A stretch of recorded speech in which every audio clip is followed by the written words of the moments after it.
loaf. That's what it looks like. But see this little label right here? You probably never noticed it before. It says GMO-free. The fact that you have never noticed it bothers me. GMO stands for genetically modified organism. It means foods that have been genetically changed to grow faster and resist disease. But are they safe for you? Most of us are eating genetically modified foods and we don't even know it. And as much as 80% of all packaged food contains GMO products. Now you have the right to know exactly what's in your food. So today, I'm revealing what you need to know about GMOs. Imagine the perfect salmon, genetically engineered so it grows to eating weight in just half the time. The FDA is on the brink of approving this techno-fish. To some, that's a miracle of science. But to others, it's frankenfood. You probably don't realize it, but about 20 years ago, your food supply underwent a radical change, thanks to a revolution in biotechnology. Scientists pioneered the art of creating new supercrops by taking the DNA from one species and splicing it into the DNA of another. The idea is simple. Create the hardiest plant possible so that it can fight off insects, disease, even the most powerful weed killers. The hope for both farmers and consumers, more crops and much cheaper food. Today, at least 85% of soybeans, corn, sugar beets, and canola, foods you probably eat in some form every single day, are grown from GMO seed. And the vast majority of those seeds come from just one corporation, Monsanto. And what's so special about Monsanto's GMO seeds? Most of them have been designed to tolerate the #1 herbicide in the world, which is also made by Monsanto. American farmers have embraced these techno-crops, but not everyone is on board. 6 European countries have banned GMOs, concerned about their safety and contamination of their own crops. So the question to ask yourself today, are you and your family eating genetically modified foods? Would you even know?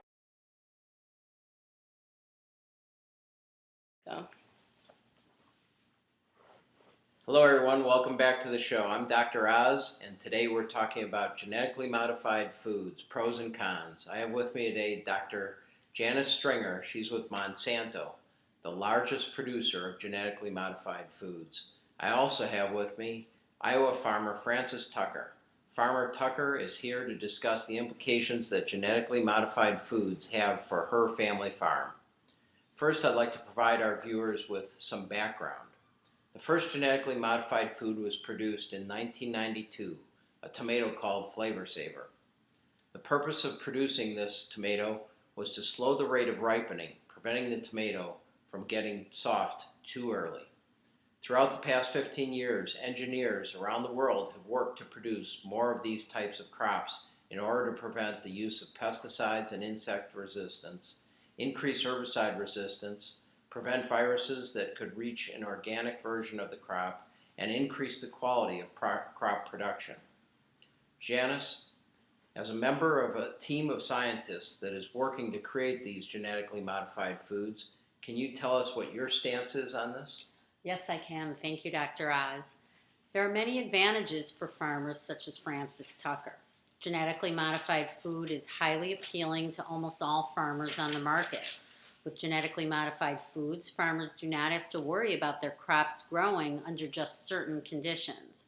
The genetically modified crops give farmers a sense of security.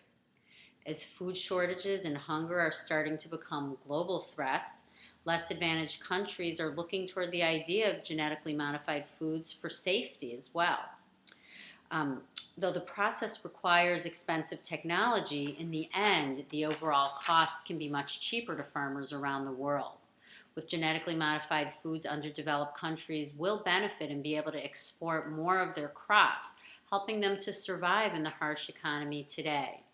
Another enormous benefit that could result from genetically modified foods is lower emissions of pesticides into the environment. Since plants can be made less vulnerable to pests, pesticides would hypothetically not be needed. So The one thing I will acknowledge, though, is that we don't have all of the information yet, so certain benefits and even certain drawbacks are still unknown to us, and we're working to discover them as we speak. That is exactly the problem. Recently, there have been many disputes about the labeling process of GM foods. Consumers are unaware of their dangers and don't even look for proper labeling. Producers use this to their advantage and have purposely avoided labeling their products with the proper GM information.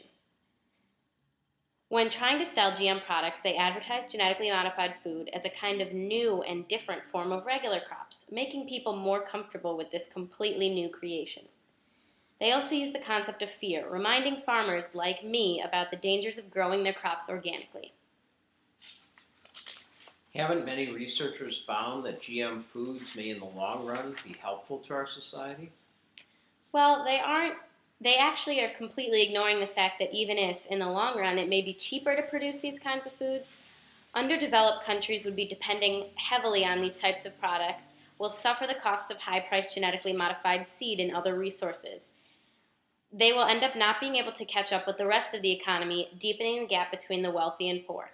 What a lot of people don't tell you is that some of the genetically modified crops are sterile. This forces farmers to buy more and more GM seeds. Dr. Stringer, what are the repercussions or benefits to the environment? Well, global warming has changed and will continue to change our climate. As a result of this, we need ways to sustain and produce food that's capable of surviving and thriving through climate change. Also, genetically modified foods were invented to withstand these very fluctuations in temperature. Genetically modified foods are created using microbiology and agricultural science, and due to this, genetically modified crops can be made pest resistant, herbicide tolerant, disease resistant, more nutritious, drought resistant, and capable of withstanding, as I said, climate change. In addition, economies that have these genetically modified crops have shown a downward trend in their food prices, and this could ultimately prove to be very promising. However, recent studies have shown degradation and depletion of natural resources as a direct result of genetically modified foods. In Africa, engineers are adding specific genes into the corn plant genomes in order to resist certain herbicides and increase the richness of vitamins in the plants. And that's a very important point, Dr. Oz, because genetically modified crops are vital for African farmers because of the varying temperatures, soil acidity, salinity, water available, and more. Genetically modified crops are a perfect fit in places like Africa with severe desert and savanna biomes. Not only would these kinds of genetically modified crops help the economy, but they'd support the people of Africa and could ultimately decrease malnourishment rates. Hey, now that isn't necessarily true. Many African countries have banned GM foods because they fear that corporate imperialism will go along with their production. Sorry, I'm going to have to break in here. It's time for a commercial. Come to the Sahara Desert. It's a great time. Whoa, cool. There are 3,630,000 square miles of basically all sand. And if that's not enough sand for you, don't worry because the desert is constantly expanding by taking over other more plentiful biomes. Yippee! And if that isn't exciting enough, you can always sand surf. Look how cool this man looks. He's going to regret not wearing a shirt when he has second-degree burns later. This can take up hours of time while you're trying to entertain yourself. Hey look, a rattlesnake! Some may tell you to slowly back away since their venom is poisonous, but those people are party poopers. I dare you to catch one! You should also try going into the desert with only a camel and the shirt on your back. It's fun to walk for miles. I bet you that after the first 30 minutes, that shirt will be stylishly wrapped around your head since the average daytime temperature can easily be over 100 degrees Fahrenheit. The desert is also a great place to visit because the nighttime temperature can be below freezing, so it gives you a chance to bring out those new fur-lined boots you just bought. If you're someone that thinks drinking water is boring, the desert is perfect for you since it almost never rains and oases are not everywhere. Speaking of oases, look, there's actually one right over there. Tricked you, that's just a mirage. These are just some of the fun things you can do while visiting the Sahara Desert. Welcome back. Let's keep the discussion going. Thank you, Dr. Oz. GM foods pose risks to becoming weeds and covering plants with undesirable effects. Crops engineered to produce viruses could create new viruses that could affect animals and humans alike. Plants engineered for toxic substances could present risks to organisms. GM crops could cause unpredictable agitation that can affect an entire ecosystem. They could possibly lead to further desertification in Africa by using up the land in which they are planted. Clearly, people in the U.S. are unaware of the long-term health effects. If you look at the case study of the monarch butterfly and genetically modified foods from 2000, you will see that the widespread planting of Bt corn, a genetically modified crop, could threaten an estimated 50% of the butterfly population. Another recent study has reported that the American Academy of Environmental Medicine has recently reported a link between genetically modified foods and adverse health effects. The AAEM is advising precaution because GM foods have not been properly tested for human consumption, and there's evidence for probable harm. Sweden's recent study by two of their country's top oncologists, Dr. Leonard Hartl and Dr. Michael Erickson, illustrate clear links between glyphosate and Roundup to a form of cancer called non-Hodgkin's lymphoma. Whoa, that's intense. How about if we focused on the effects of genetically modified corn on dairy cows, a problem that I understand is prevalent with your farm? Indeed. Well, let me address that. A dairy cow's normal diet is grass. However, recently, due to an emergence of genetically modified food, dairy cows are being fed genetically enhanced plants such as corn, grain, and whole plant green chopped corn.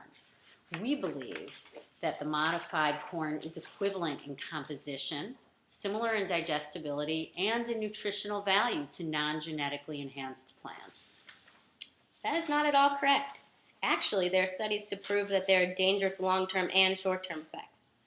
Through various studies, it has been shown that rats given genetically modified corn had greatly disrupted blood chemistry and poor liver and kidney function. Long-term organ damage is predicted in all animals consuming genetically modified corn, including dairy cows. The dairy cows that are being fed genetically modified corn are producing less milk each year that they continue to stray off their normal diet. In the future, it is predicted that cows' udders will shrink to a significantly smaller size because they will not be as full of milk as they used to be. Humans see the result of this in the grocery store. Milk will no longer be $4 filling the refrigerator section, but it will be an expensive and scarce product. Instead of cow's milk lining the shelves, we will be drinking soy milk and rice milk, probably even corn milk. Cows are not meant to eat corn, and they are meant to eat grass. It does not take 4 stomachs to digest corn. Therefore, we believe that eventually one of the cow's stomachs will shrivel up and become useless. Also, their muscles will become smaller and their meat will become leaner. Humans will notice this when they are forced to pay triple for meat that would today be considered average. Human health is at risk because despite extensive testing, scientists cannot properly predict the problem that might occur if food is modified. Pollen produced from certain GM foods can accidentally fertilize non-modified crops. This cross-pollination would forever change the natural gene pool, and it would make labeling food impossible. The environmental effects are also dangerous because fewer strains will be planted, so if disease or disaster wipes out one strain, the result would be disastrous. If we replace certain crops with genetically modified versions, we are also indirectly wiping out the organisms that feed off them. This could trigger a chain reaction that destroys our natural environment. Well, Janice, we're out of time, so no response from you now. But I have to side with Farmer Tucker because GM foods appear to be pretty hazardous to me. Thanks for joining us, and see you next week when I explain the benefits of plastic surgery.